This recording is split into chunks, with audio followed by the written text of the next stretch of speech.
Alright, what's going on everybody? Anime Ramble back with another episode. Today we'll be discussing Kaiju No. 8 chapter 66. What is going on? Well, if you remember where we left off from the last chapter, Kafka just became the official protege of Vice Captain Hoshina. Alright, a long time coming. I'm very excited for it. I'm interested to see where it's going, especially after reading this chapter. Kafka is about to get really nasty in hand-to-hand combat. I don't want to get ahead of myself, but with this being a move that's just happened, right, it's officially clarified two things for us. The first being that all of the prominent rookies, right, all of the main character rookies now have a captain or a vice captain as their teacher going into the big battle with Kaiju No. 9, right?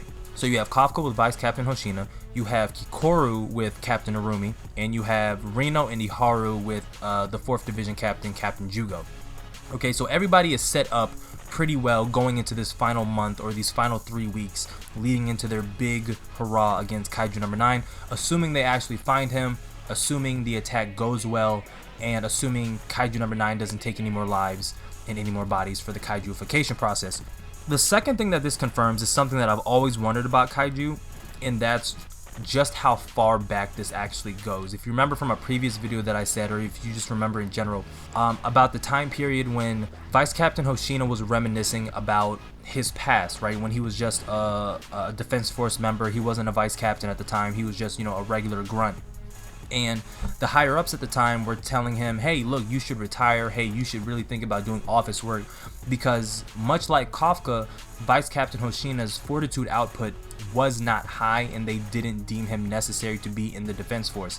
The only thing that saved Hoshina in that moment was the fact of how specialized he was with small kaijus, right? He uses twin swords, or at the time he used twin swords, right? I don't know what his Kaiju No. 10 weapon is now, probably just, you know, fancier twin swords. Anyway, they said to him that he should retire because he wasn't viable with the bigger kaijus, and their data at the time suggested that kaijus were just going to continue to get bigger and bigger, and he wasn't able to contribute to that. So we already know how that goes. Captain Mina comes in and, you know, gives him the spill. He goes with Captain Mina. He's the vice captain of Defense Force Base 3, and the rest is history. But what he says in this moment is that they're at the Ryu Shrine, and they're talking about how everything that is going down at this shrine, this is where all the Defense Force members who have died trying to slay Kaiju go to be buried. This is where we put them to rest, and the reason being is because it's symbolic. That location that they're at marked the bloodiest period in Defense Force history, right? Back in the day during 1657, during the Edo period, right? That's how far back this goes. That's how far back Hoshina's ancestors go to slaying Kaiju, and that was my big question surrounding Kaiju No. 9.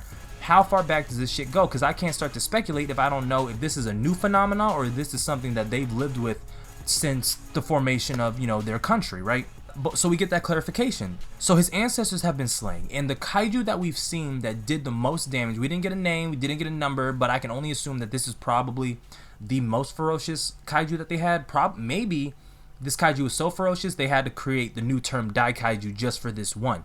But it allowed me to realize that, okay, they go back to 1657. This wasn't a science experiment that went wrong, right? At least not for the normal Daikaiju appearance. They were just popping up. So it might be an evolutionary type of situation that they got going on. My theory in the past doesn't hold weight because during that, 1657, I'm not going to say it again. They don't have the scientific boom to have been able to convert a kaiju to a numbered weapon, let alone a human to kaiju transplant or anything of the such. But the most alarming thing that I think I pulled from this was not what was said, but what wasn't said. When they were having that whole flashback about the kaiju of the past, they never actually confirmed it was dead, and we don't actually know the lifespan of a kaiju. I mean, they could technically be immortal, but the only thing that kills them is if they are slayed, right? Slain.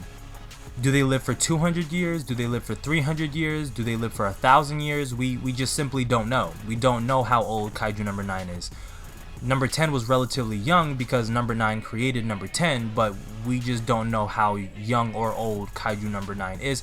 So, in complete headcanon, it's possible that Kaiju No. 9 was the Kaiju that we saw from the past, escaped. We don't know. It was never confirmed that that kaiju was destroyed, and the picture that we actually see it fighting at the edge of a river or maybe on the beach. near a body of water that it could have dove into if it felt threatened enough. And given the time period, they would not have had the means to pursue it, which brings credence to what we know and what we just learned about Kaiju number 9 in regards to where he is currently. Now, the Defense Force don't know where he is. We know that he is in the ocean at the bottom of a trench in some sort of cavern slash cave. But how did he get there? You get what I'm saying? Like, he would have had to have gotten out to the middle of the ocean, swam down to the bottom of the ocean, which is at a trench, right? We're talking at least what? Oh man, don't fact check me on this. Something like what? 3,000 meters below this. You know what? I'm about to check real quick. Hold on. Well, damn, I was wrong. It's not 3,000 meters. It is 11,034 meters deep. Okay, so put that into perspective. Kaiju number 9 not only had to swim out. How far is the Mariana Trench from Japan? All right, never mind. It's not that far from Japan. Okay, so anyway, so Kaiju number 9 was in Japan. Then he swam out to the Mariana Trench, which is like literally right there. It's like, it's not too far. It's far by normal standards, but not by Kaiju standards. So he swam out there. Then he had to swim down 11,000 meters to get to whatever cave he has his base of operations in, and then set up his base of operations. Regardless, that seems semi-aquatic to me, okay? So if he is able to do that 11,000 meters deep under the ocean, then this kaiju in a more primitive nature would have probably had similar aquatic adaptations to his disposal, which would have allowed him to escape. Now, assuming he can regenerate just like the current kaijus can, he would have been fine. Eventually, he would have been fine, and if he had just laid low, he would have regenerated. But then it would have brought up the question why he didn't actually attack at any point in time previously. But if he actually did die, and I know I'm rambling long, just keep with it because this makes up a significant portion of the chapter, and really nothing major happened outside of this and Kafka training at the end, which I'll get to in a second. But there's a lot of speculation here because we never actually got confirmation that this kaiju was killed. So if it wasn't killed, knowing that Kaiju number 9's special ability is to revive dead kaiju, it leads to the very plausible question, what is the time frame duration on Kaiju number 9's ability to revive dead kaiju? If the only thing that he needs is a corpse, like what we saw in Naruto and Naruto Shippuden with the reanimation jutsu, if that's all he needs, there is no time frame on who he can revive and when he can revive them. The only thing he's going to need is that person's body, or in this case, the kaiju's corpse, or at least a portion of it in order to incorporate that into a humanoid kaiju. You see, there's so many possibilities and so many things that you can speculate from this. I probably should have made a separate video to this because I haven't even gotten to Kafka and Hoshina's training, and we're going on 10 minutes now, but I feel as though this is going to be a major plot piece moving forward.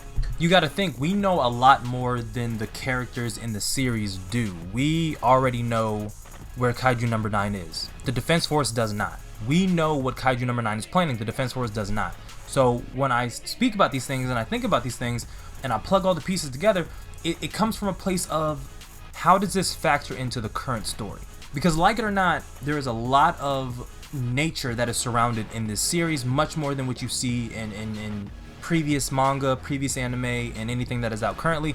There's a high emphasis on evolution in this series, a very high emphasis on the animal kingdom, very high emphasis on the plant kingdom, and it seems like something that is progressively evolving. I'm not going to harp on it any more longer than I need to because there's just not so much that I can talk about. We're just going into complete speculation at this point. But the second half of this chapter, Hoshina and Kafka get down to business, alright? So they show up at the Ryun Shrine, okay? The Ryun Shrine, the Ryun Castle, I hope I'm saying that right, but they pop up there. Like I said earlier, it's the shrine that all the Defense Force members who have died trying to slay a kaiju have been buried. You can assume that Isayo will be added to it, if not already. You can assume Kikoru was already added to it. Anybody who has died in the past has been enshrined there, and this goes back to the Edo era. Hoshina is talking with Kafka in this moment, and he was like, look, you're terrible at using weapons. Any weapon, all weapons, you're terrible at it, alright? You can't put out any type of fortitude to get any sort of benefit from these weapons, so we're just gonna go with hand-to-hand combat, right? No suits, no transformations, straight hands, alright? Pause for days. So that's what they begin doing, and Kafka is getting his ass beat exactly how you would expect for him to get his ass beat. Now, he's not a slouch with hand-to-hand combat, but you're going up against the vice captain of a division. So his hands are just on a completely different level than yours, Kafka, but that doesn't stop Kafka from, in this moment, really getting down on himself, saying like he just hasn't progressed. He hasn't grown. He has shown no strength, no progression throughout all of this time that he's had at the Defense Force. But then you have Hoshina come by right after he said that. It's like he can read his man. It's like Hoshina can read this man's mind. All right, and he was like, "Yo, you've gotten stronger. You've gotten a lot stronger, actually, right? Like, you didn't have this much muscle mass. You weren't this quick. You still can't use weapons, but you know you have gotten stronger." And in that moment, Hoshina busts out Isao's battle squadron style combat technique. And then we get the exposition of this was a primitive, now I don't want to say primitive, this was an ancient form of combat that previous Defense Force members from back in the Edo era would use in order to slay kaiju. Can you imagine that? Like, watching a human throw hands with a kaiju. Like, looking at this dinosaur dragon kaiju we just saw, like, imagine that. Like, you pulling up, no gauntlets, right? Isao, bare knuckled brawl up against this. Like, what are you? I just can't imagine power being derived from that in the capacity enough to actually cause physical damage to a kaiju, knowing how strong their defenses are. Regardless, this is what they use. And I mean, we've seen it being used before, so we already know how strong it is. So I can only imagine what is going to happen now that Kafka, once he learns this technique, he is going to be a different level of monster, right? Because it packs power in and of itself. The technique alone delivers more power than a traditional punch.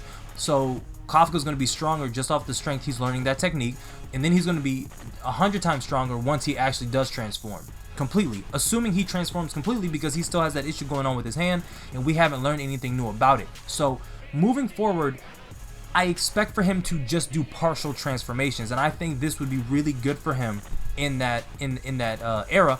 If he only has to transform his arms to do the squadron style of fighting, that's a plus. You can lose your arms, we just don't want you to lose control 100%.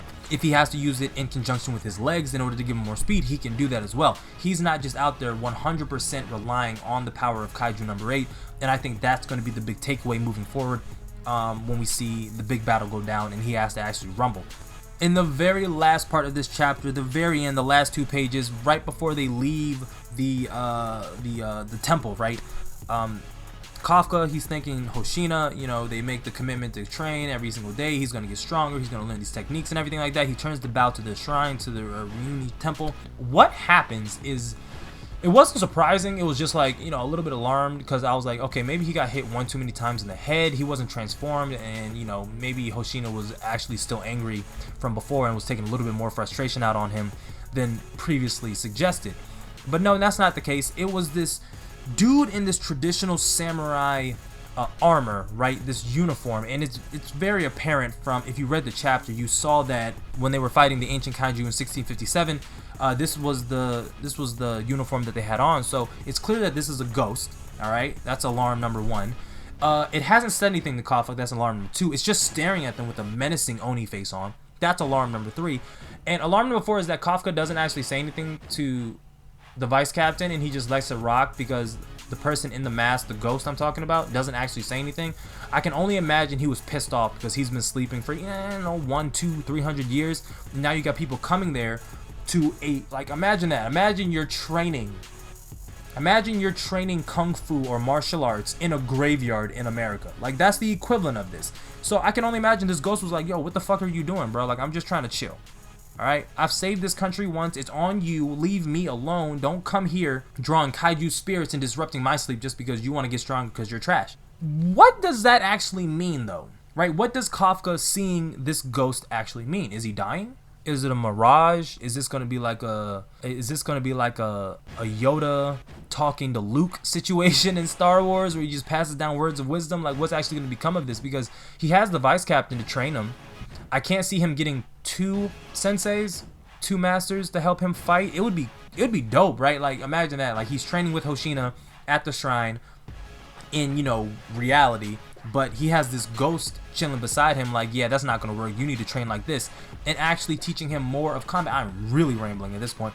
I just can't see what it actually offers, but it's just gonna be interesting to see how it's going to impact everything for Kafka in the future. But I think I've rambled on long enough. If you made it to the end, thank you. If you're new, go plus ultra and smash that subscribe button. Let me know you rock with the content that I put out on the channel. Like the video if you like the video, dislike the video if you dislike the video. Comment on the video your thoughts about what you think is going on, how you think this is going to happen. Do you think that the ghost that Kafka saw is actually going to teach him how to fight? Do you think what Hoshina is going to teach him is going to be enough? How do you think the other rookies who have received masters from the captains and vice captains, how do you think their training is going to go? What do you think Hikaru's next weapon is going to be? Is it going to be an axe? If it is going to be an axe, is it going to be her own axe, or is it going to be Hikaru's? I'm sorry. What is her mom's name? Hikari. Is it going to be Hikari's axe, or is it going to be her own weapon altogether? We don't know what Narumi is going to give her. And your thoughts on this kaiju. Is this kaiju number 9? Let me know what you think. I will keep the content coming frequently as frequently humanly possible. And I'm out.